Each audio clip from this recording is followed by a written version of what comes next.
Just before we get started, right, I just wanted to tell you that I've got a new series that's now available called Truth Seeking. That's TROOF. There's a link to it in the link tree below. It's me and a comedian from the UK called Jimmy Budd just discussing various conspiracy theories. We'd love to know what you think about it. We'd love to know that there's people listening.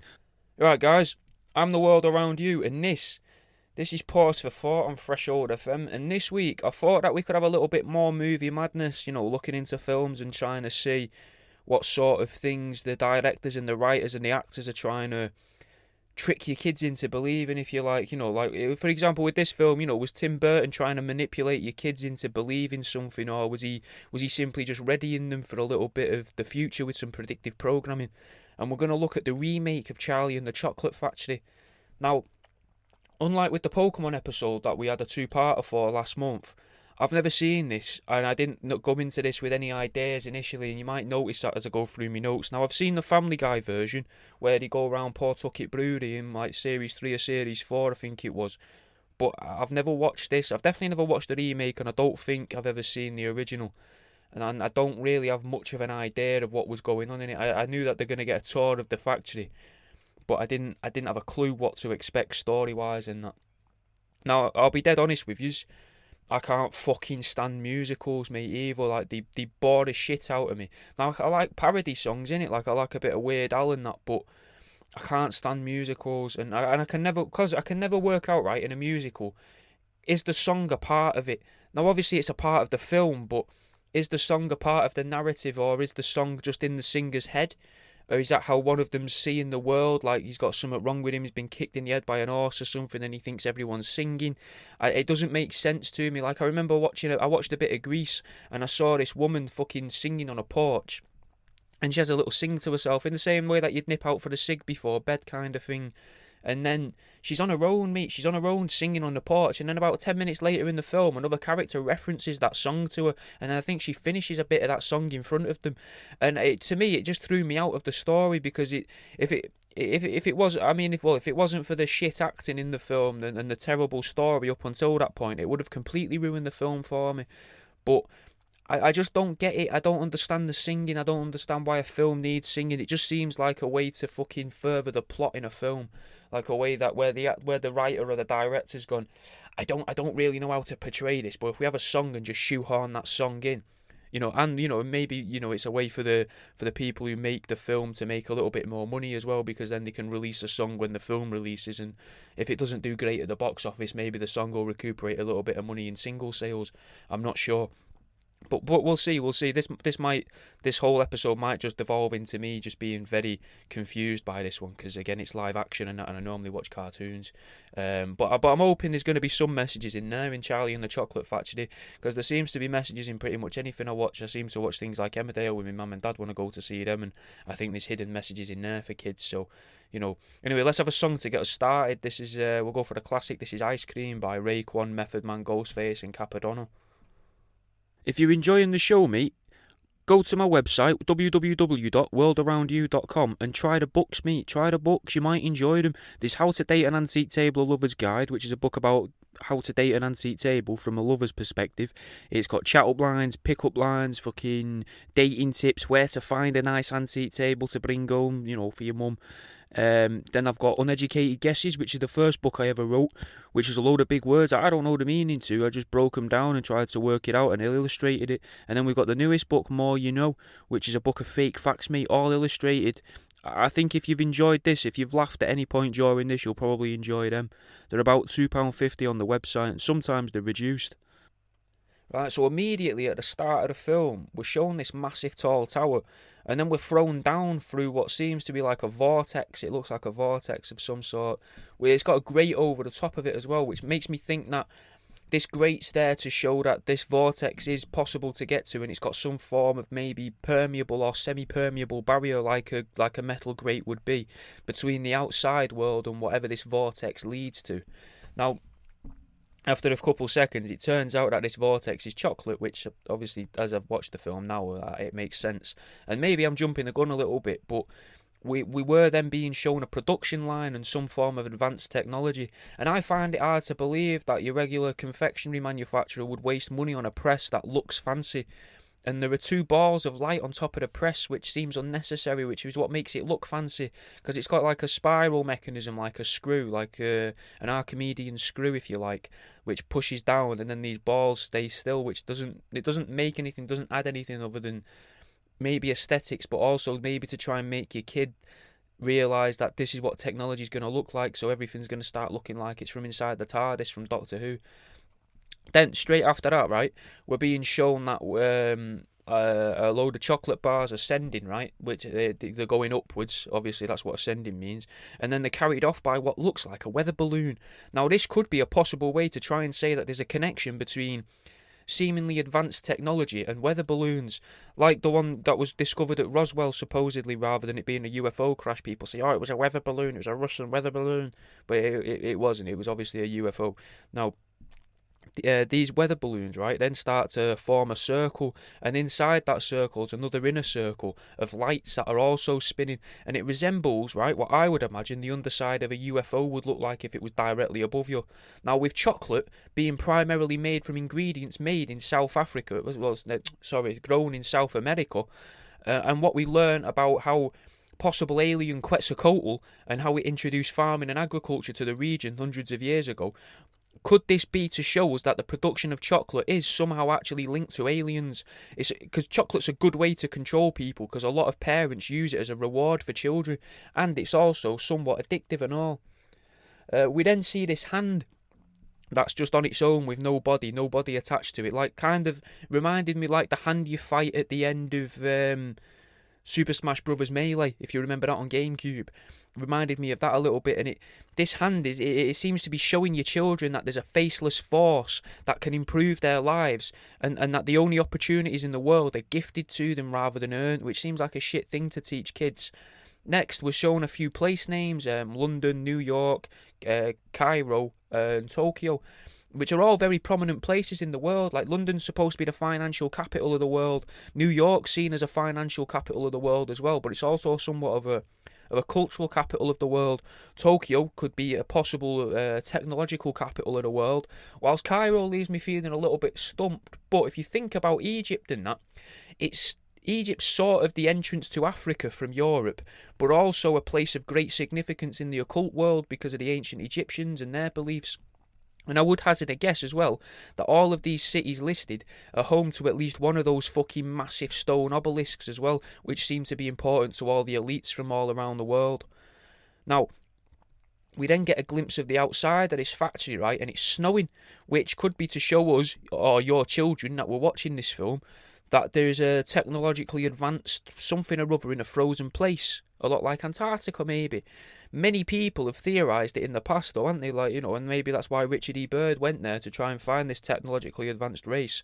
Now, this could be why so many people believe that there are aliens, or maybe Nazis using alien technology in Antarctica, because of the constant use of snow in films to show important places, like how in the last Airbender film the important area was to the north, and that was all icy as well. And in a film I've never covered on this, The Watchmen, the evil guys hide it out in the snow, in the ice, in like a massive igloo kind of building. Now, next we get a little introduction to the family, and I'm imagining at this point when I was watching it that these must be the main characters, because we're a couple of minutes in now and we've learnt fuck all, like script-wise or story-wise. But in this house there's only one bed. So, you know, if you were being cynical, you could argue that this is readying children for the idea of lying next to adults in beds, maybe. But that's more of an indictment against Hollywood itself rather than what the big they are trying to teach your kids. Now, we see that their house doesn't fit in either with the rest of the area, and that it's slanted and genuinely looks out of place. Maybe trying to turn your children against the idea of old-fashioned houses and preparing them for what's been almost 2 decades of hundreds of thousands of new-build houses going up all over the place. What is actually interesting, though, is that the dad works at a toothpaste factory, and which is interesting because it ties into previous episodes where we looked at dentists and are they evil? Can you trust a dentist? And we also looked at Robert Padella, who was known as the dentist. Now, and then here in Charlie and the Chocolate Factory, the remake by Tim Burton, we've got this this dad, who's the dad of the kid, working at a toothpaste factory, and it seems like a mind-numbing job as well. He's just screwing the lids on the tubes, which is weird because the chocolate factory had robots to do all of these sorts of jobs. So I think there's a chance it's trying to show your children that toothpaste could be bad for you. And I've said it before, because I think brushing your teeth before bed limits your ability to dream, and it keeps you awake for longer because you're just rubbing chemicals onto your gums, which is something that you would want to... You do rub chemicals onto your gums, say, when you're in the pub and that, if you want to, stay out for a bit longer and stay awake. And you're also, by rubbing it into your gums, you're rubbing these chemicals in the toothpaste into your bloodstream. It's just always seemed like a fucking mental thing to do to me. Now, he then gifts his child some malformed toothpaste lids, which he then uses to recreate what can only be described as a totem. It's a replica of the factory up the road, and he uses this piece that he's just been given by his dad, this weird bit of plastic, to finish off his actual Willy Wonka. So, could this be a way to show children that if they direct their intentions or direct their desires, then they'll be able to get whatever it is they want? Because I'm guessing this is that this kid, at this point when I was watching it and making me notes, I was guessing that this kid is Charlie, because I don't think they've actually said his name yet, that this kid is Charlie from the title of the film. But at this point in my notes, we're 6 minutes into the film, and we're about, 15 minutes into the show. Anyway, now we get an introduction to Willy Wonka as well at this point now. But it's hard to see him through this pane of sugar that he's standing behind, which could be an indication that influential people are hiding behind some form of barrier, or maybe through the glass, if you like. In the way that it's believed that interdimensional creatures can influence and observe our world, but aren't actually able to take part in it or touch it. Though I could be wrong, though, because he then places a sweet into Charlie's granddad's mouth, which is weird that, because the granddad's saying that they've run out of birds as well at this point, which is strange, and that they need to make some more, which adds to the idea that birds might not be real, birds could be drones, and instead of being created by the American government, they could have actually been created by some form of alien to observe the world. Now, one thing I do know is in Nordic folklore, I think it's Nordic folklore because it's to do with Odin, there was a belief at some point that the leader of the gods, Odin, was in charge of the ravens and that he could use them to observe the realms. Now, I'm not sure if that's where the birds are drones idea stems from, or if that was a little hint there in our history to teach us that this is where birds come from. Birds come from the gods, or what would be now seen as the gods is the government. But anyway, that's besides the point. That's a whole other topic for a whole other time. This sweet, what's more interesting, right, is this sweet, because the sweet that the Willy Wonka places in Charlie's granddad's mouth is a small blue sweet. And I'm wondering, is this a way to normalise seeing old people take medication for kids, and to show that medication comes from the same people that cause problems as the people that fix the problems? Because a lot of medications, right, they're coated in sugar of some sort, aren't they? Or sugar is, or at least sugar is thought to cause a lot of problems within people. And it's just a thought, I don't have too much to go on with that. I've not done any research into medication and things like that. I'm not overly sure. Now, it is worth noting too, though, that in this moment in the film where he eats the so-called sweet, the old man smiles, right? And he's looking at Wonka through a sort of 1960s style pane of sugar, which makes me think it is actually trying to normalise the idea of taking pharmaceutical drugs, or the idea that sugar itself alters your perception of reality and makes it so that you're able to interact with these alternate dimensional beings that seem to have some form of major control over our lives. And this is what they're trying to teach your kids, mate, in these films, man. It just seems wrong, man. Now, the granddad says that Wonka himself is a genius and that he invented a new way to make ice cream, claiming that he's able to do the impossible, which is exactly how a human, like me, like you, would be able to perceive alien technology. We would see it as someone doing the impossible. And then we see, right, that Willy Wonka, he built for an Indian prince. I think it was supposed to be the Taj Mahal. I don't think it actually said. I was too busy scribbling notes down, but Anyway, the Taj Mahal's, I think it's a wonder of the world. And this is like a big fucking red flag, mate, waving around with the words constructed with alien technology written on the, on the little red flag. And there's a little fucking ETs there going, Elliot, look at this. Albeit that's a different film, but still. But then, I don't know if it was actually the Taj Mahal. But anyway, the sun then melts the chocolate. But this again ties Wonka in as being an extra-dimensional entity, more specifically what's believed of the jinn.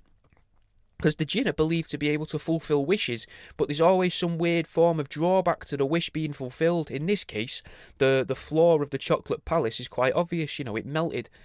So I really do think that this film, most of this film and the messages within it are going to be all about how people can interact with we could call them the jinn or the fifth dimensional entities or the alternate dimensional creatures.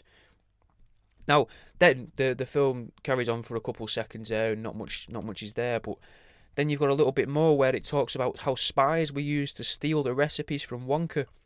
But the spies themselves seem to be like kind of regular people, but they go to this bloke down the road, and this bloke, right, he's dressed all in black. Now, who does that remind us of? Give you a moment, just so you can put it in the Discord or whatever if you're listening to it live on Threshold FM. The Men in Black, mate, obviously. And that would make sense if the MIBs exist in order to police the border between dimensions. They would want to try to put an end to whatever hold this extra-dimensional entity has over our plane of existence. The guy in black even grinned, mate, in a creepy, horrible way that didn't look real. A lot like how they explain MIBs' mouths to look.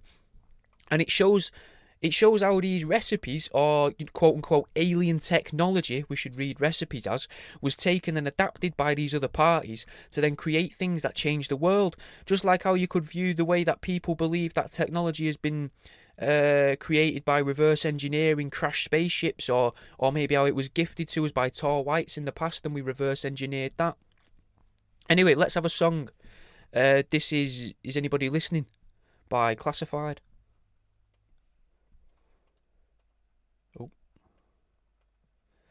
We then see a somewhat biblical reference. Willy Wonka then casts out his employees, saying that he's closing for good, and then these gates close.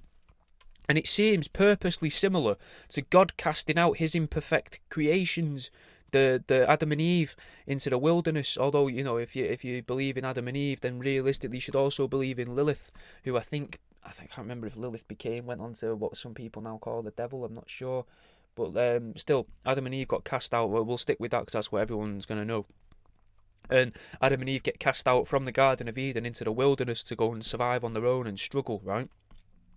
But the factory itself, the Garden of Eden, still continues to churn out smoke and continue existing, meaning that within the chocolate factory, or the Garden of Eden, there's still something in there. Someone's there doing something. They're up to something.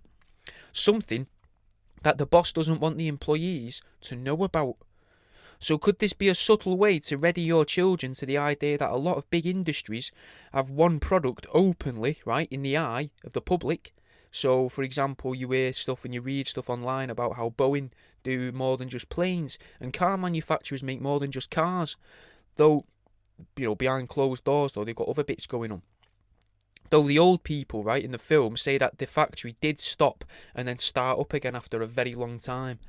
Now, this could be a nod to the idea of the great resets that seem to happen every 110 years, 120 years. They then say as well that the gates were always closed and that nobody ever enters or leaves the factory. But if the Garden of Eden was real, then the idea is that nothing ever enters or leaves the garden. That's what they're telling us there. They just live in there in perfection, in a timeless thing where people don't age because they're robots, And a side note, but so far, because this film is fucking really boring so far. Like, I'm at this point in my notes for those listening, I'm 12 minutes into the film with this amount of notes, and it's just all this tripe about fucking invisible aliens, and it's got very little to do with actual chocolate. There's been very, very little mention of chocolate or anything. Now, they talk about how no one has ever seen Wonka as well, and just like how nobody says they've seen the Anunnaki for a very long time or ever seen God. But it's believed that they are there, they're just doing something else, staying hidden, by pulling the strings in the background. And the other granddad who's lying in the bed with direct sort of diagonal from that granddad as to not make it, a bit weird, I guess. They're both granddads are in there with what I assume are both their wives, all sharing a bed together, playing footsies, rubbing each other's chests with their feet, I assume. Maybe suckle on each other's toes while they're sleeping, as old people are prone to do. But this other granddad, the miserable granddad, says it's a mystery, and it'll always remain a mystery. You know what else is a mystery? The mystery surrounding Enki and Enlil, mate, and I'm betting that's what they're talking about there when you read between the lines. And then his wife, right, who's the mental grandma, she just keeps uttering nonsense just constantly. And then she tells Charlie that nothing is impossible, and it's actually Nana. For those wondering, it's Nana out of the royal family. But she says that nothing is impossible. Possibly, right, trying to show children that the people who seem insane are probably the closest ones to actual reality, rather than the people that just sort of conform to the perceived reality or go along with whatever it is that everyone else seems to believe. Then we get introduced to these tickets, and the tickets are said to be golden.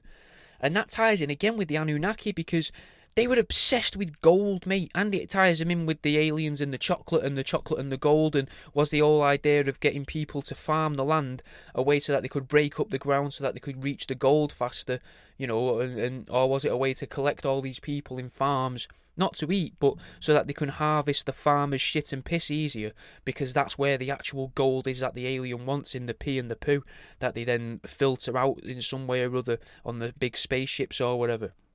Because, that could be what the gold is that the Anunnaki were after. Because otherwise, why the sewage systems exist, you know what I mean? It just seems like a waste of space to just...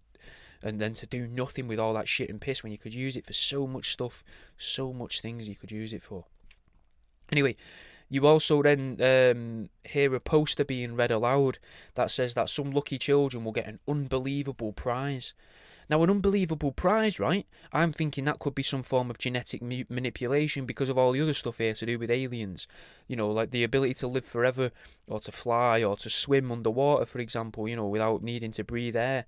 Which is kind of what I'm expecting to happen later on, but we'll see, because I don't know how they would get it in there, but it does seem to have these little nods in there to genetic manipulation, just from little throwaway lines and little words they say, which is odd because it's a fucking kids' film about chocolate.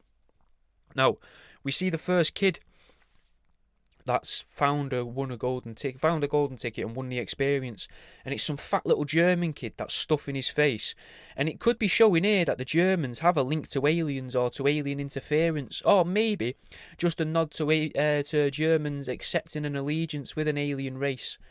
Now, if Willy Wonka is actually a way to represent aliens, though, that's what you've got to bear in mind, then but the scene itself is a pretty fucking hanging thing to watch as well, because this fat kid eats with his mouth open, which personally, right, and a personal thing, I don't normally like to get personal, but I've always found that fucking repulsive, watching someone eat with their mouth open.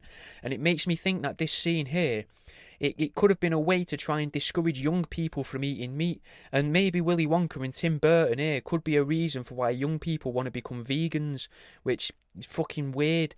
Because in this scene, while you've got this fat kid stuffing his face and rubbing chocolate all over his teeth and opening and chewing...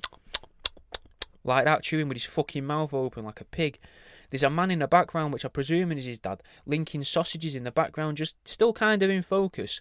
So, by having an openly disgusting fat child at the front to make your stomach churn, and having the subtle imagery of meat in the background, I kind of believe that this scene could be at least partly responsible for how so many young people are now vegans and vegetarians. It's mostly going to be because of these sorts of manipulations of their soft, supple, simple child minds, because there's no other reason realistically that I can think of that would make there's no reason why children or a child, to me, wouldn't want to eat a sausage. Because as a people, we've eaten sausages for a very fucking long time, and it's always struck me as odd that people seem to suddenly turn against meat. But I think it's because of these little subtle things in films like this. And we do see in the film how the toothpaste and the chocolate are connected, so the film industry and the food industry must be connected as well. The next child that we see is from a rich family, and they found a ticket as well. So this could be a way to turn children against the elites of the world, or at least the elites that are considered to be old money, because now as well in reality we can see 16 years after this film that old money seems to be frowned upon and new money is sort of is vindicated, the word, where you make them seem really good, where it seems like the fucking Elon Musks and that of the world and Jeffrey Bezos are great, whereas the people that used to build planes and jet engines and oil valves, they're evil, whereas it's not realistic. It's not a realistic mindset to keep something like that in your head. Anyway, the little girl seems demented as well. She proper looks demented. She's got massive teeth and what looks like a fake painted-on smile. Again, resembling depictions of MIBs, right? And she's called Veruca as well, which is, for those of you that don't know, is some form of like fungal growth you get on your feet after you go swimming. And swimming, right, is a very communal activity. Something you do with friends usually. You don't really do it on your own unless you're a weirdo or a pervert. And it's really good exercise as well. So this could be another way to turn your children against social activities and exercise. Something that a lot like the vegan propaganda associated with the fat lad with the fat lad a minute ago. And it's something that we're seeing the fallout from in society today. We then see how one big industry is literally just a way to cover up what another industry's doing, because this rich man owns a nut business, he's in the business of nuts, like cashews and peanuts and that, you know, but instead of using his workforce to open nuts, which is fucking stupid, he uses his workforce to open these chocolate bars, which just shows how one industry just moves all of its money to another industry, and they're buying lots of produce from that other industry. You could view that as it's just money moving around in a small, tiny, confined little group almost. You could also see it as a rich man using his own private militia, if you liked, in order to improve the life of his daughter. A very modern business, though. Don't get me wrong, because he employs an awful lot of women. It's almost like he'll only employ women, which could be a little nod to what's going to happen in the future. But I'm not sure. Again, though, there's subtleties in this scene. With the family, when you see back the family again, because in the background, right, while the family are there talking to the news cameras and stuff, there's another industry that vegans are fucking vehemently against, and that's taxidermy. Because so is it possible that all of this film is just fucking 2 hours of vegan propaganda? In this rich man's house, one wall, right, is covered in these what are called head and shoulder trophy mounts. So you've got foxes, birds, bears, all this sort of stuff on the wall behind him.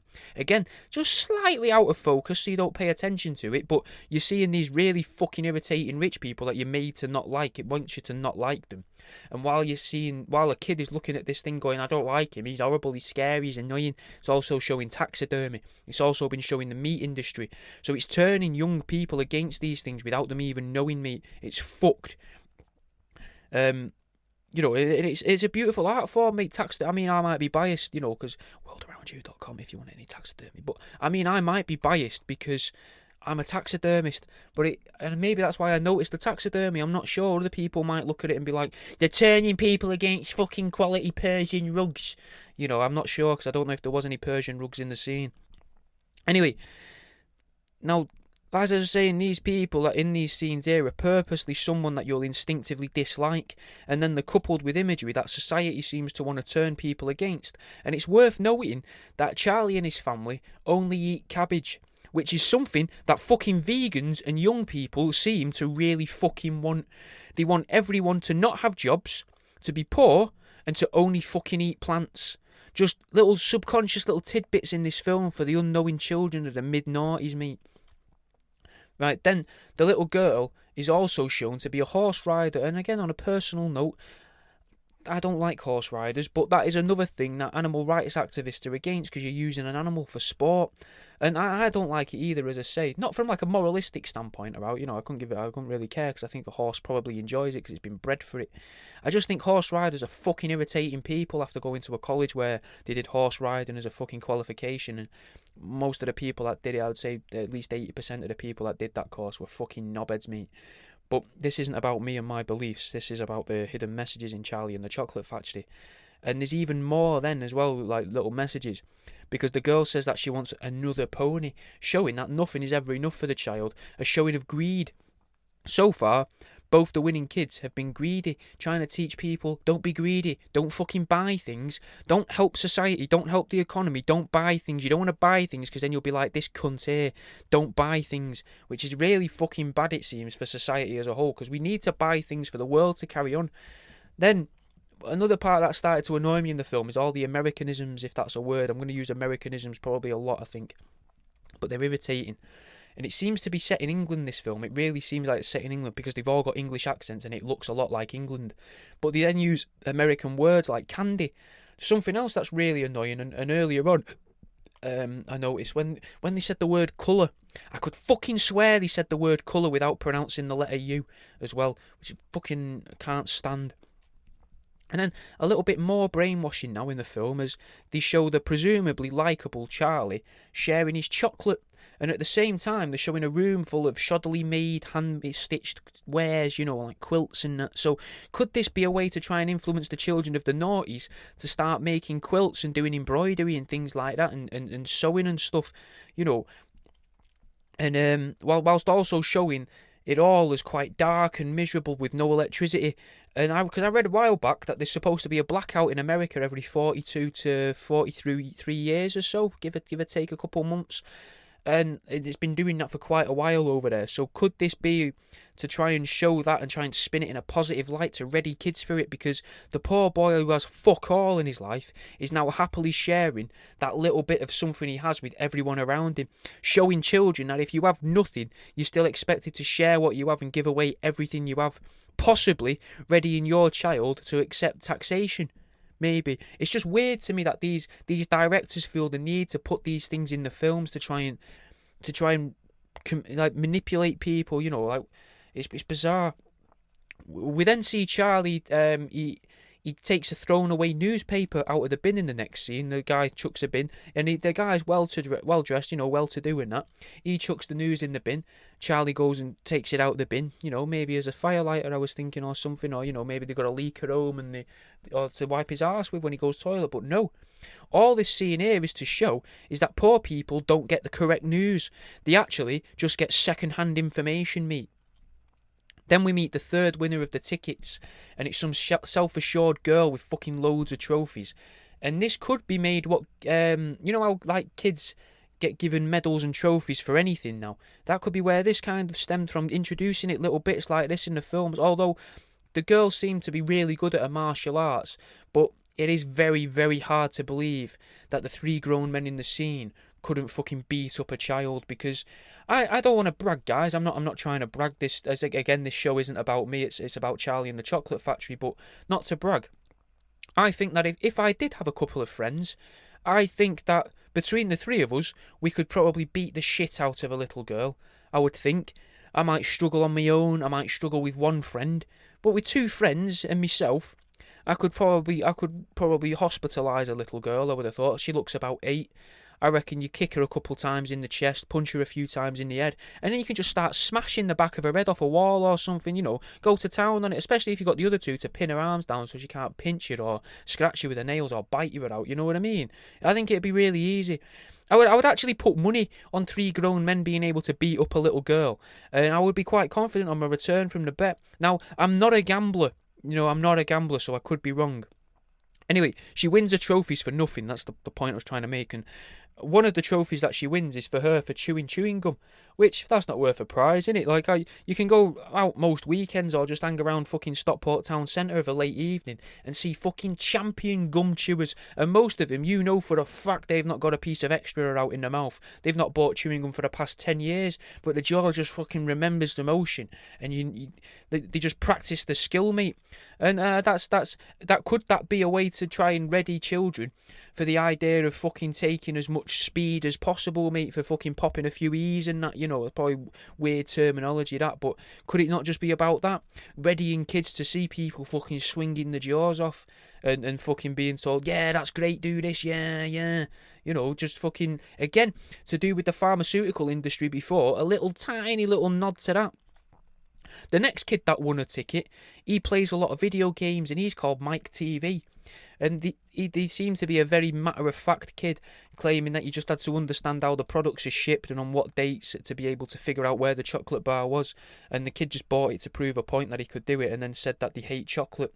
Which again is another bit of brainwashing, because there are loads of fucking flashing lights in this scene whilst the kid says, I hate chocolate. But earlier on, when the American term candy was being used, it had nice lighting, mood lighting, and seemed quite a nice scene, and not like it was trying to force something into your kid's brain. Instead, it was just gently placing the seed of, you're going to say the word candy from now on. Don't say chocolate. Chocolate's what British people say. Chocolate is what English people say. Say the word candy, rather than fucking flashing lights and fucking gun noises and stuff going, chocolate, chocolate, I hate chocolate. Right. We hear that all the industries are capitalising off of each other as well in the film due to all of the chocolate sales at the time. Then there's been a lot more cavities, which has led to more toothpaste sales. So the toothpaste company has bought some robots in order to replace the staff to save money and increase profits. Now, an idiot might argue that this is just progress, or that this is trying to show that companies are only interested in making money and not actually the quality of the chocolate or the people's teeth. But me, right, I would say that this shows that there's a chance that robots could be behind all of this. They're slowly taking over all the poor people's jobs, replacing them and forcing them out of their jobs. And now as well, right, since this film, we've got sex robots now that can pleasure our women. We have delivery drones replacing our postmen. They've come to Earth, possibly in the form of greys from the Zeta Reticula, like we learnt a few weeks ago, and then they take our women for breeding. They take our jobs. Soon, they'll be taking our houses and anything else we fucking let them touch. They give it another go at finding the ticket as well, the family. And they still don't win. Now, this could be to make it like the lottery in the real world, to ready you for the lottery in that mindset, maybe to turn you against the lottery possibly. Maybe that's why the lottery's become more expensive, because less people are doing it. It shows the this time we'll win mentality. We then see a pair of, I would describe them as gimpy men. They're walking dogs and they're stood with their backs straight and they've got great posture and they're like, oh yes, yes, dogs, yes, move boy, like that kind of thing. And it's almost to further the plot, because we hear them say that some kid found another ticket. And I just as a personal note, again from this film, I was really glad that there hadn't been any singing yet, because there's been loads of opportunities where they could have just fucking thrown a song in. Like that point there to further the plot. In a musical, I would have thought that would be a fucking song, that point there, to say a kid's found a ticket. So I'm really glad that that's not happening in the film. I was very grateful for that. I don't actually, at this point, I wasn't sure if there was going to be any songs in it at all, because I think this is about 20 minutes into the film. Now, the kid who we've been following, Charlie, not like following, the kid in the film, we won't talk about personal matters in such a show. Now, Charlie then finds a tenner in the snow. Now, this seems almost as if it's to tell us that whatever it is that we need to succeed in the world and advance in society could be hidden underneath the snow, under the ice, or the powers that be that control us using money and built the economy around us as a prison could be hidden within the ice of the North or South Pole. We also then see that the Russian ticket was a forgery. This is all coupled with finding money on the floor, so it could be to try and say that Russians have been introducing fake money into countries, or it could be to subtly keep people against the continuous enemy of the West. The Russians. Just another bit of brainwashing for your children. But why not a Swedish person forged it? Or a Chinese person? Or a fucking Welshman? Sometimes the brainwashing is just fucking way too obvious in these films, isn't it? Charlie then finds the ticket in the shop, and there's more Americanisms. Charlie bought it using what he referred to as a quarter, and the man in the shop then offers the kid $50, even though they're in England. So he offers him fucking 20 quid? Is this trying to ready the young populace of the UK to the idea of the annexation of the UK by America? We may never know. Let's have a song. This is The Deer Hunt by Jedi Mind Tricks and Chief Kamachi.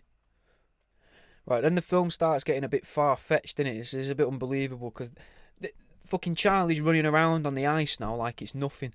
And the old man that was ill has dived out of bed and he's dancing around as if there's fucking nothing wrong with him. So is it trying to teach kids that old people are feigning their illnesses in order to fucking either get sympathy or in order to fucking be on the dole or fucking DSA or whatever it's called. It's just weird that there's now wrong with him. And the kid's now going to get a tour as well of the alien factory. And they're allowed one member of the family with them. I would imagine for safeguarding reasons, I would have thought, which is very, very weird that the film would put this in, because I don't think in 2005 or 2006 safeguarding was at the top of people's minds. I don't think many people in the general public would have been thinking, probably don't let my kid go off with the mental rich man that owns the chocolate factory. Probably don't let him do that. It wasn't until about 2012, 2011 where all the fucking pedo scandals started coming out and people were like, boy, don't let my kid hang around with the rich guys.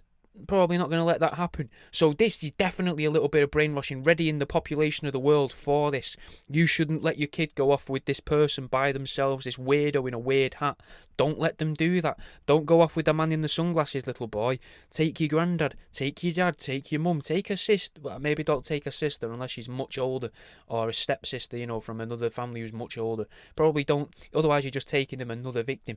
But still, weird that would be in the film, because that wasn't a problem back then. So it shows that there are little bits in the films to ready you for the future of what's coming. It could be, though, it could be from another point of view, using another conspiracy, it could be to try and replace the idea that an adult and a child would be better to replace together with alien hybrids or synthetic replacements, so that they can have a larger influence over the local area. Because there's also mention that the kids will also have a sort of wish fulfilled within the trip. Now, I don't know what the significance of the 1st of February is. I did have a Google, I had a little look around on the internet, but I know that it's pretty much the middle of winter. It's a couple of weeks away from when geese will start to lay the first eggs, which is probably not interesting to anybody. But it's a little something, I know. It could be some form of, the 1st of February could be associated with some form of pagan ritual, perhaps. Maybe a Christian rite or Greek something, I don't know. There was some stuff on Google about Abraham Lincoln, and the Beatles released a song on that day called I Wanna Hold Your Hand, which is very 60s, and there's been a lot of what seems like Beatles colouring and Beatles bits in there, especially with the little blue sweet, because didn't they used to make the blue out of crushed up beetles? So it could all be a little thing about the Beatles as well, like trying to bring back the Beatles. Maybe the whole film could be a really fucking, like a really subverted way of trying to teach you that Paul McCartney is actually Willie Campbell, and that Paul McCartney died in the late 60s and was replaced by Willie Campbell. But that is pure conjecture. You would have to read between the lines, zoom in a bit, then read between the pixels for that one. But it's a possibility, because there isn't many things in a film where they are trying to tell you outright that Paul McCartney isn't real and Paul McCartney is actually Willie Campbell. I've never seen that in a film, but it's something to bear in mind, that it could be trying to teach you that, because they do keep bringing up little tiny bits to do with the Beatles. Now, anyway, in the film, we're now seeing a lot of people holding hands outside the gates of the factory, and they're all kind of dressed weird, these 10 people. We got a posh family in looking like MIBs and a black-eyed child. The competitive family, which kind of look like tall whites with the silver coats, blue eyes and shiny blonde hair. Then we get a little bit more of a nod to these families representing different races of sentient beings, because the posh girl instructs her father to make time go faster. And MIBs, Men in Black, are supposed to be able to time travel, as you'll all remember from the show. Now, Wonka speaks to all of these people in the same way that a god would, from above and proper fucking loud, like he's some form of godly presence. There's now some wooden puppets as well speaking about Wonka's generosity. So if Wonka does represent God, then surely these puppets are his humans that sing to him at churches about how great he is every Sunday morning. The Germans, who could be seen as just consumers, are just shimmering to the music, almost singing along to it already, whilst stuffing their faces with more chocolate like they're being hypnotised. He's described as a magician and a whiz, which is short for wizard. The wooden children as well, the puppets, are then set on fire, maybe to show Willy Wonka's hatred for humans if he's an alien, or the power he wields against his own creations, like how God floods the earth and burns everything, Now, Lord and Saviour Willy Wonka appears, and he's got massive bug eyes like a mantid alien or a grey alien. Yet another nod to ready our children for the future intergalactic invader of our society. one of the first things he says is, "Welcome, Starshine, the Earth says hello," which seems like a fitting way to introduce yourself to an alien or as an alien. He then takes out some pre-written cards so that he can converse with the people, as if he's got no real understanding of how to talk to people at all. The posh girl says, "Shouldn't you be up there?" And he says, "Well, I couldn't watch the show if I was down here. If I was up there, could I, little girl?" Which seems like this guy really is an alien, or maybe like Jesus or God or something, and it's to show us how Jesus came to earth in order to experience the earth and his own creation from the eyes of a person. In the same way that, you know, when you play like Roller Coaster Tycoon or something, you build the roller coasters and that, and then it lets you watch as one of the people who come into the park so you can try the roller coaster. Just, I would say, without speeding up the loop so you kill everyone on it, but he did kill himself. You know, well, Jesus definitely killed himself, didn't he, really? Because there was he was crucified by God, who was also him. So God didn't kill his son, he just topped him. Anyway, Willy Wonka seems to know all about the children, but he's repulsed by the very idea of parents and doesn't even know the word for it. Now, this could be because if he is an extra-dimensional being, he's only visible to children if he was one, and it might have a fear of adults because they can make him no longer exist. Or it could be because he's part of the paedophilic elite that run the world depicted in the film, and he sees the parents as nothing more than an obstacle between him, his otherworldly penis, and the children's orifices. I think Wonka might actually be Jesus, though, because he gets a bit weird when he's talking about his dad, and as you would, you know, because it'd be a difficult thing to bring up with new people, wouldn't it? I am my own father, you know, like fucking Futurama kind of thing. We then see a seemingly other world as well after going through this tiny door. After a minute or so, we go through this tiny door, and it could be seen as an unexpected entrance to another dimension. Like that, like the rocks that Linda Moulton Gold has lectured about in the past in some of her talks. This weird mystical world in there is almost entirely made of sweets, or at least food, you know. It's like a living factory, and which is how some people have prophesied alien technology would be perceived as, almost like it's alive. Now, if you remember, in the Pokemon episode, I did discuss this. Mewtwo then recreated the factory that he'd seen, and it was all living, it was like it was alive, it wasn't like machinery at all, which is this factory here in Charlie and the Chocolate Factory. It's the same thing again. They've recreated it, made it better, but without humans, and instead all of the robots are alive now. They're like the machines that they did use are now living things, and the real world is bizarre.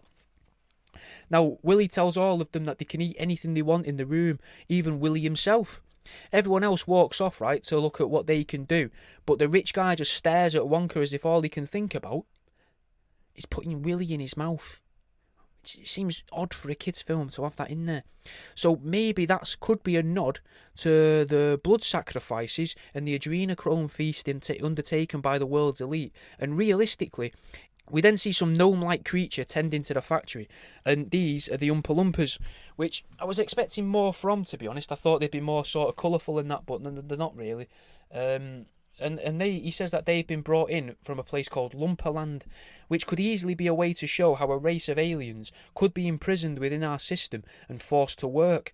It could be exactly what we are. We could be the Oompa Loompas, imprisoned in what we see as our entire world, worshipping a god, just like Willy Wonka. A guy who's provided animals that we can eat, water we can drink, plants we can harvest, work that needs completing. Wonka even said earlier that he keeps the factory at the optimum temperature for the Oompa Loompas to live and work at, because that's simply what they're used to. That's what they need. Could that be what the Earth has always been all along? A little prison, a regulated temperature, but now so-called quote-unquote man-made global warming is being conducted in order to make us realise that we're in fact trapped in a huge room that we can't escape, teaching our children, your children, that the environment is able to be affected or affected by people. Tricking children into believing climate change isn't a natural occurrence, or making them believe in fucking weather at all. Simply making kids believe in weather seems mental. It's not telling them that it's something that's produced by Americans and China's weather weapons, or by the chemtrails of the 90s, mate. Just ignoring all the facts and stuff that you can read about, you know. They then say that Lumperland is a place inhabited by these mental creatures, and it's full of jungles and this other race of people that seem to live like Ewoks, in fucking tree houses with sky bridges and that. This could easily be a way to teach children about the possibility of Agartha or the Hollow Earth. And then there's now a scene showing how it's possible to eat insects as well, which is something that keeps getting peddled to the world on TV and stuff. I keep seeing this. They keep trying to make people believe you should start eating insects. Now, I've been to part of Asia. No one ate bugs. But they try to tell us and tell you that they do. They didn't where I went. Now, Wonka at this point starts talking about how the Oompa Loompas want to find the cocoa bean. The cocoa bean is important to them. Find the cocoa bean. And how they could find a few of them here and there, but it wasn't really enough to sustain themselves, and they really craved it. This really fucking sounds now like some form of godly being, as Wonka is easily fucking 10 times the size of these tree-dwelling Oompa Loompas. It sounds like this godly being coerced the whole race, the humans, let's call them the humans, into working for him as farmers in exchange for the food that they wanted. All you have to do in this is replace cocoa bean with the word corn or maize, and you've got what kind of happened in America if you believe some of the stuff you've read. Now, he claims that the Oompa Loompas are mischievous, though, which kind of changes it, which the extra-dimensional entities are said to be mischievous as well. And some people do believe that extra-dimensional entities are actually demons, innit? And that these demons are also fallen angels who have this boss called the devil, who did have this other boss called God. So it kind of still all fits together in that way. Then we see the fat German lad get sucked up by a pipe.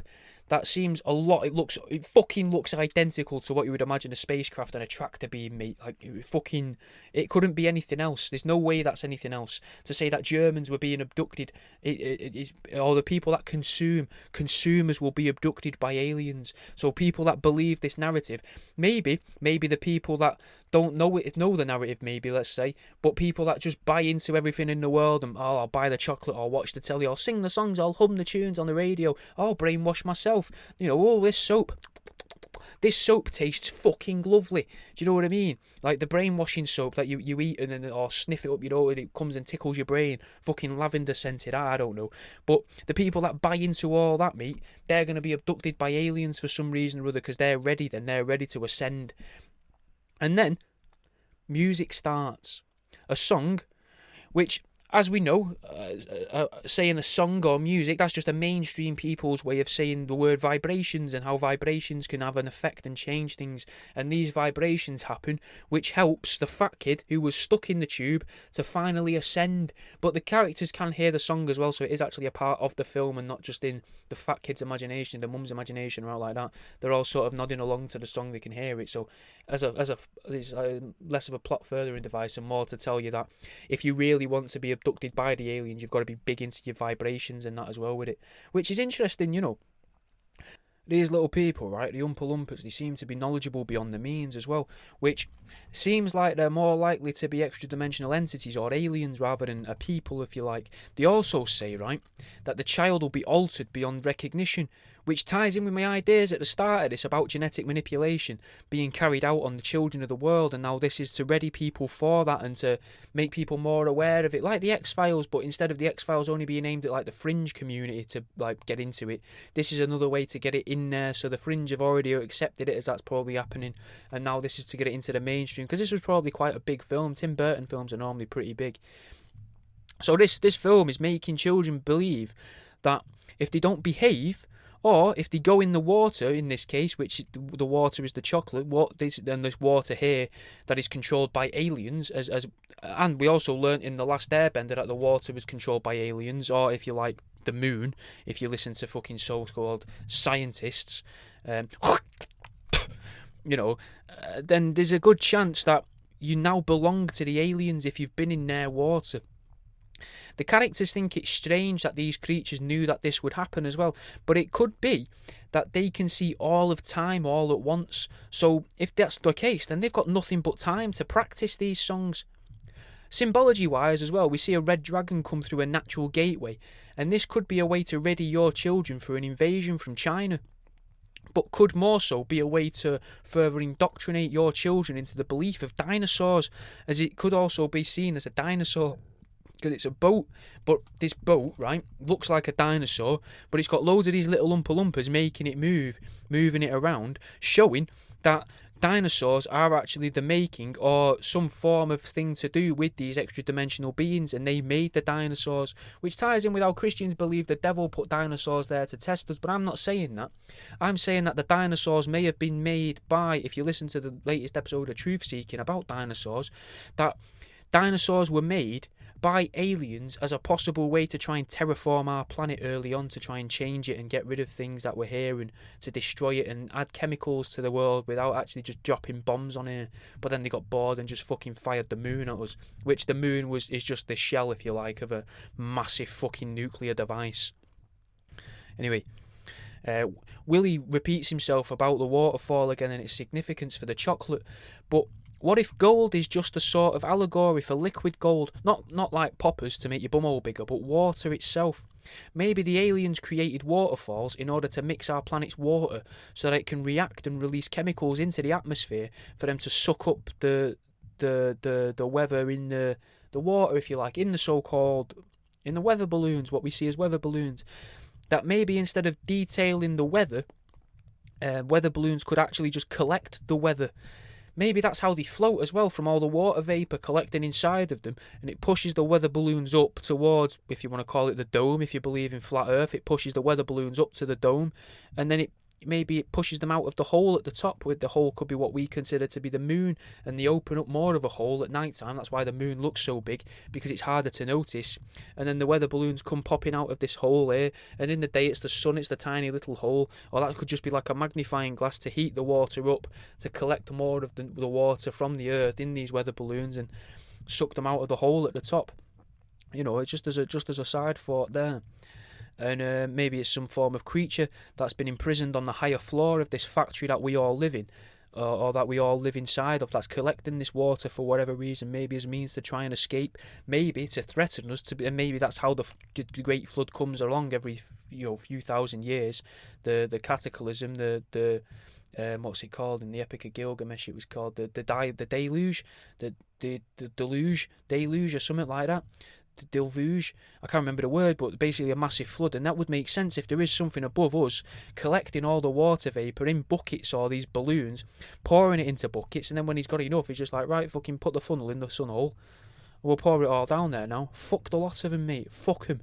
They've not even noticed I've been nicking this water. Need to do it again. Now we've got the chemicals out of this I need, but the chemicals are still down there in the rocks. In the same way that, like, you would fucking do so-called science experiments on a table, but this thing's doing it on a planet. Anyway, the children seem more focused and at the minute, like, and not so interested about the stuff that's being repeated at them. They're more focused on the fact that it's being repeated, not the actual content of the message from Willy Wonka. And if you think about it, that's all that school is as well. It's the same information over and over until you sort of finally bend over and just accept it, or go blank in the eye and just let it come in. School is teaching a child to accept repetition in its life, readying them for the working world imposed on them by the Wonkas of the world. It's weird how all my episodes tie together as well. Like, Willy Wonka's dad, right, was a dentist, which, as we learnt a few weeks ago, we can't trust him at all. He throws a load of chocolate onto a fire, right, and the flame changes colour, his dad does, and the flame changes colour, and then we see these skulls appearing in the fire, almost as if to say that dentists are an active force in the underworld itself. I then get a bit of a personal message from the film. It it shows a room with a cow being whipped, which is obviously the whipped cream room, and it's explained a little bit about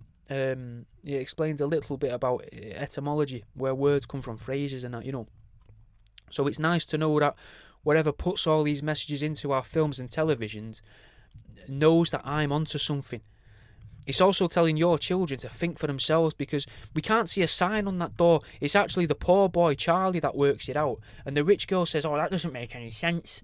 But she's rich, So she's already been brainwashed by society and accepted society, and that's why she's rich and she plays that part. So she's already in there. She's been indoctrinated. Maybe it's a way of saying that there's a good chance that Charlie hasn't been indoctrinated yet, and maybe the poor people will be the last people to be indoctrinated into the new world, or they'll be left in this world to just have this world to themselves, in the sense of, like the fucking, in the Bible it says the meek will inherit the earth. Everyone's scared, though, in reality, not in the film, but everyone's scared that the middle class is going to be destroyed, and it's going to make the gap between rich and poor as big as it was like during fucking Victorian times. But maybe they just want to keep all three socio-economic classes, but make more of a gap between each of them. Just as a little side note there, just a little thought for the day. Next, we see some inventions and things that will be available in the future within the film. One of them being hair toffee. A thing that you can eat which will grow hair on your body. Something, right, that we could easily relate to how there seems to be a lot of people now actively putting things into their mouths and into their bodies in order to grow hair where they wouldn't normally grow hair before. Wonka kind of talks like he's from a different time as well, which does make sense if he's an alien or god that came to Earth and learnt how to speak to humans in the 60s or so. And because he's got no real understanding of human culture, he doesn't know that language and that changes over time. Maybe the ideas of him remembering his childhood is to normalise people remembering their childhood. But no one actually has any evidence that categorically proves, right, that their childhood ever happened. I mean, yeah, you can have photographs and videos and that, but if you've had your soul replaced by an external entity, or your brain replaced or programmed, then you will always believe that them images and videos that you see that your mum shows you or your granddad shows you or whatever are from your past. But realistically, they'd probably only need to make a few hundred children's worth of each colour of videos and pictures of childhoods in order to be able to manipulate the whole world into thinking that they had childhoods to begin with, when really they didn't. Never. Because who's going to talk about the video of them as a kid to someone else? And even if you do, if there's at least a few hundred possibilities of other childhoods that could be picked from, what's the likelihood of meeting someone who's got exactly the same photos and videos assigned to them from their childhood, from this organisation? It just seems really unlikely of ever happening at all. Might as well do a little cheeky advert in it, because no one's paying me to fucking advertise on this yet. So, mystery boxes, mate. Mystery boxes are on my website at 30 quid a pop. Got some hairy danglers which are made out of rat skin and that. They're a tenner. You can pop them on the rear view mirror of your car. Got crystals, rocks, geodes, fossils, loads of stuff, mate. Even pairs of mouse testicles, chick hearts, kidneys, key rings, mate, at 3 quid a pop. Come and have a look. worldaroundyou.com. And now I'll let you get back on with the show. We then see that an Oompa Loompa has been turned into a long furried variety, like a long-furred variety of a Sasquatch almost. And it could be trying to trick kids into believing that instead of Yetis, Menk and Sasquatch being a different species of creature altogether, that they're actually just a human that's been altered by another being. A possibly smarter being, which could also offer an explanation for why Bigfoot is often seen alongside a spaceship. Maybe Bigfoot goes to the spaceships in the hope of getting a cure or a remedy to their overactive hair follicles. I don't think anyone's ever considered that before. There's a possible bit of predictive programming as well in these scenes. They show some magic chewing gum that's apparently a 3-course meal in a stick of gum, and Wonka says it'll be the end of all kitchens and cooking, but we're yet to see this play out in the real world because it's only been 15 or so years. But the idea of dehydrated food is there for the army and for those people that pretended to go to the moon, so it can't be too far off for the rest of humanity if we're to believe what we can read. The chuddy girl, right, she starts turning blue, innit, the one that likes the chewing gum. And then there's a song, and honestly, I watched it twice. I've got no idea what the fuck they're saying. I couldn't work it out at all. Now, I listen to rap. I listen to a lot of rap and a lot of hip-hop, and I thought I can listen quickly. I don't have a fucking clue what they're saying in this song. No idea. So I'm thinking this could be some form of weird hypnotic thing to get your children used to silver-suited little people, possibly like, the Tuscumbian space penguins, and listening to their message and just listening and not taking it in. Maybe getting them used to the idea of listening to pop music where you can't actually understand what they're saying in a song, but you start humming it and sort of muttering along. There seems to be a thing as well where it's an underlying theme where it's showing kids that if they question an adult's logic, they'll be ignored and just accused of mumbling. Whereas if they ask a question about another person, they'll get an empty answer with no information in it. But if they ask a personal question, they'll be lied to. So it's teaching your children just to keep quiet and not question anything. Don't question reality, don't question this, don't question that, don't question the aliens, don't question the message. Just listen. You don't have to understand it, just listen. Which, if that mentality of don't understand it, just listen, how can that be anything other than brainwashing?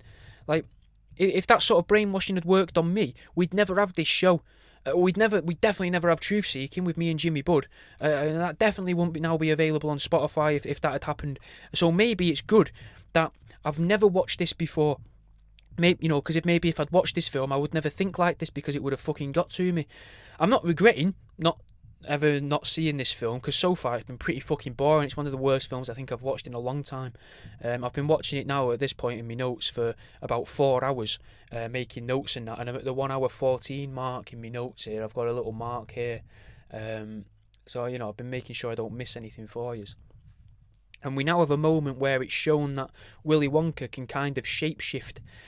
He's not able to change as a person and look like someone else, but he's able to perfectly mimic the posh father's voice, kind of like a minor bird, and possibly, this could be introducing your children to the idea of some people not being quite as they seem, or to sort of subtly tell us as adults that some of the important people, that's just a person doing a voice wearing a mask. Like, there's some people that believe that some of the leaders of the world aren't real people.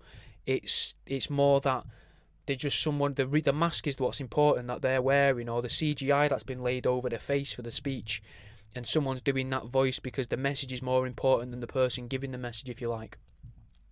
We then see a little girl in the next scene get carried away by a horde of squirrels, which reminds me a lot of the series by Steven Spielberg about aliens called Taken, which ends with a child being taken away by an alien disguised as a squirrel, which I think I've spoke about before. It's almost like the whole film is to show that, as I said earlier, that the meek will inherit the earth, or something along those lines, a sort of parable. But instead of it being easy to understand and condensed, they've prolonged it and made it as confusing as possible. And there's now a song about how this Veruca girl will now make friends with fucking dead shellfish, and that she's going to descend, which seems biblical again, because they say you shouldn't eat shellfish in the Bible, and she's making friends with shellfish and she's descending.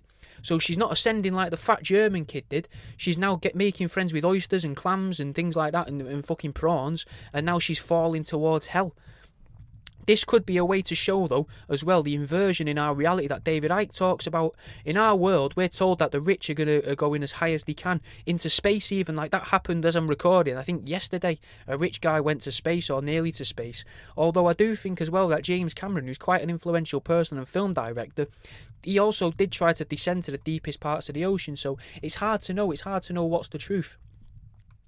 We then see how the rich can have access to these weird modes of transportation as well, like James Cameron's fucking submarine. In the sense, though, in this film, it's a lift that goes in any direction. It doesn't matter where it is, it can just move there. Just like the underground magnetic trains that are supposed to be all across the underside of America. We then see that there's already a Burns ward as well for the puppets that were outside at the start of the film, like half an hour ago, showing how Willy Wonka and the Oompa Loompas can create reality all around them as and when it's needed. Showing, or at least trying to show, children watching the film at home that reality is made in every single moment and nothing is ever set in stone. There is no distinct reality, and the things that happen around the world have a direct consequence on the reality that they experience. We then see something that makes me accept a thought I had a little while ago as well. All around the world, right, we use fireworks. It's a ubiquitous thing all over the globe. But we use them on different days at different times, which I've always thought is weird. In the UK, it's November the 5th. China, it's their New Year, whenever that is. Disney World, obviously every night, but disregard that because it's fucking Disney. America, 4th of July. And in the film, we're seeing them use this magical lift to travel between these different rooms, realms, whatever you want to call them. But they're disguised by fireworks. These big firework cannons exploding all around them, so you can't see this fucking mode of transport moving around. So what if the firework displays in the real world are used to disguise some form of mass migration into or out of our sky? We'd never be able to see the people floating up or down as well because of all the bright flashing lights and the darkness of the sky behind it. We learn as well that Willy tried to escape to Bavaria in Europe and Switzerland, and with being what I think are German and Nordic places, I think Bavaria is Germany and I think Switzerland classes as Nordic, then that ties him in with aliens again. Nazis and aliens, if you've ever watched the History Channel at any point, and Switzerland with the tall whites. What makes it more obvious that Willy Wonka and his dad are aliens, though, is that the entire terraced house has vanished on Willy's return home to his dad's, meaning that possibly the dentistry industry and confectionery trade are both controlled or created by aliens. Maybe the only reason we need dentists is because of the introduction of sugar to our diets. Because a lot of the sugar that we use, I think, comes from corn. I'm pretty sure we can use cornstarch and corn syrup for the sugars in our foods, and that was introduced supposedly by an alien Quetzalcoatl. With the addictive nature of chocolate described in the film as endorphin releasing, maybe the aliens were starting to try to gain power on Earth, on our planet, using our own game against us of the economy of society. We use money for power, so they made really addictive foods that damage our bodies, showing our children the true effects as well. This is what this is doing. This is showing our kids the true effects of the theory of problem, reaction, solution.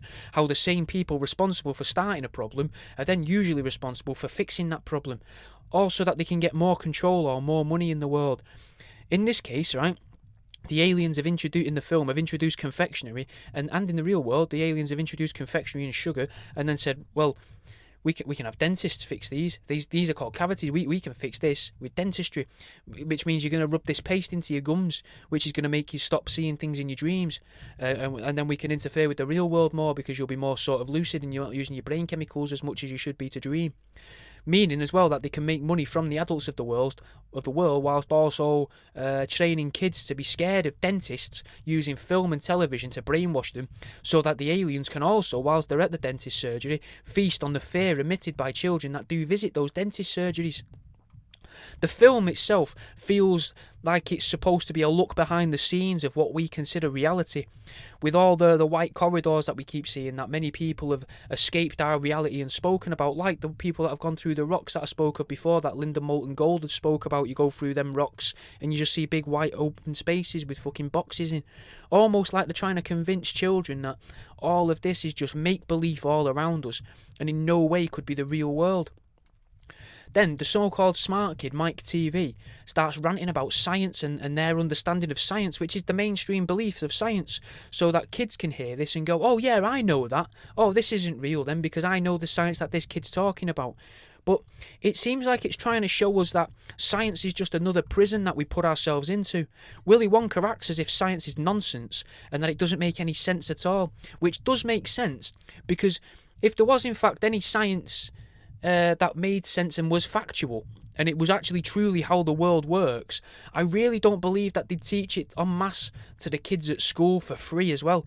All around the world we get taught the same science. It's a prison. It's just a way to think like this, believe like this, think this way because of science, because of religion. It's all the same, mate. It's all the same. And it starts to show how something becomes reality as well in this scene, in the real world, because of television screens. I'd argue that a lot of people believe the things they see on the news and on magazine shows in the morning on telly, and even if that's not all entirely true what they see, it becomes a belief, and that means that those people will act as if that thing they've seen on the telly is real, which will in fact then make it real in the world, because everyone's acting like it's real and responding as if it's real, and they don't actually need the problem in the first place to start with on telly. They can just pretend there is one, act something out or whatever, and then people are like, oh my god, that's awful, let's do this and change this, when really they're just changing something for the sake of changing it rather than preventing something that happened. Again, loosely the idea of the problem, reaction, solution. The film gets very literal as well by showing this huge bar of chocolate become a smaller bar of chocolate, which they put the huge bar of chocolate through this fucking machine, and it becomes a small bar of chocolate on the telly, which kids are only ever going to interpret that as you see a massive problem on TV, and then it becomes a little problem away from the television in the real world. But before that, before the chocolate bar, before the problem, there was no problem at all. It's just been put on the telly to make you think there's a problem, to make it real, to make it exist. There's a weird moment as well where the granddad says, "Holy buckets," which is the name of the family that they belong to, and then he says it's a miracle. And that seems to make it seem like there could be some form of a nod to teaching children, or maybe the more astute parents, of the idea of a holy bloodline or something like that. And I'm starting to think that's what the whole point of this is. That's what Willy Wonka's searching for. Willy Wonka's searching for the holy bloodline, the people that he can use, the people that he left here, the God that left these people here, this bloodline here. The song then talks about, there's a song in it, and it talks about something to do with television blocking out the fairyland. It's really difficult to understand what they're saying, though, and I think it's on purpose. Something about television being bad for kids, and could this be what drove so many children, though I'm thinking towards the internet, because the internet's now a source of entertainment, and it started around 2000 and mid-2000, mid-noughties or so. So big production films like this one, because it's so difficult to follow and just boring, could that be put on purpose to try and drive more children to the internet so that they can create a bigger divide between the old and the young? And the whole film seems to be coming full circle at this point in my notes, and now we're seeing that the pipe at the start that we saw, which was some form of vortex, and that Wonka is now using that in the lift, and he wants to break through that semi-permeable barrier of the grate. He wants to break through and come into the real world, meaning I could have been right about this whole thing being about allowing people to peep behind the curtain, and that curtain itself in this film is literally made out of the fabric of reality. And now we get to see the results of the weird experiments as well at this point with the kids. They've made Augustus, the fat kid, they've made the fat kid taste better. They've made a blue flexible girl, I'm not sure which one that was, and they've possibly humbled the rich family as well by sort of destroying their social standing, and they made the so-called smart kid into a more literal two-dimensional character. I was also right as well, I want to say, about how the film would be about magic. I was quite right about that. The kid made the factory for himself so that he owned the factory at home, and now he's being given the factory so that he owns it. I'm fucking sure that this film is just showing children that magic exists, but not in like the direct way shown in the film, and not like Hocus Pocus Harry Potter kind of nonsense, but in a different sense of magic, in the sense that you can use your brain to make things happen. If children are magical, then maybe the kids have brought all the kiddie fiddling onto themselves. Not to victim blame, not in that sense, but if you give a kid a pen, right, or a steamed up bus window, chances are all that kid's doing is covering that desk or window with fucking pictures of dicks. And maybe that means the elite are kind of forced into it by these ethereal Willy Wonka characters. It's almost also showing how they'll grant your wish, but with drastic consequences. So now he can only have the factory so long as he leaves his family in the film, which shows the weird perverted humour of these extra-dimensional creatures. Then, just before the end, we get this weird scene about how the messianic Jesus figure, Willy Wonka, needs to take a human child in order to visit his father, who, as luck would have it, right, as I mentioned before with the snowy wastelands, the tundras, his dad lives in a frozen wasteland in a terraced house with no terrace either side of it. Again, it all links together in this way. At the end, in the sense that there's something important in the snow, there's a godly character, there's someone really important to somebody in our world stuck and hidden in the snow, and we need to get that thing out of the snow. That is all these films are fucking saying. It just repeats and repeats and repeats. Go to the snow, melt the ice, free the thing that's trapped in the snow. And at the end of the very film, right in the closing scenes, we see that the Bucket family are now imprisoned within the first room where Willy Wonka told the kids that everything's edible, meaning that this whole thing is showing us that Willy Wonka and his Oompa Loompas are most likely just some form of vampiric creature that plan to farm humanity, and they're starting off with the Buckets as breeding stock, and that's why they were looking for this special bloodline, the holy bloodline, the ones that can recognise a miracle. And this, I'm thinking, could be where we get the term bargain bucket from, and how that was coined in relation to fast food chicken. And that's all we've got time for, guys. I've already gone over my regular slot. Don't forget to listen to Truth Seeking with me and Jimmy Budd, and I'll see you in a bit. I'll see you next week. Thanks for listening, man. If you enjoyed the show, give it a share online, share it in your Instagram stories from Spotify, send it to a mate, talk about it on social media, tweet me, mate, tweet me. When I get 2,000 followers on Twitter, I'll be doing a taxidermy giveaway, so that's something for you, innit? That's a little something. At World Around You, same as the name of the show. I'll see you in a bit, mate. When your daughter's learning how to drive and says, But Can I drive? You say, Híjole. Here we go. but what you should say is something that helps protect your ride. Like a good neighbor, State Farm is there. And that's where State Farm comes in, to help you choose the coverage you need, so you can relax until you hear, Can we pick up my boyfriend? Wait, what? like a good neighbor, State Farm is there. State Farm, Bloomington, Illinois.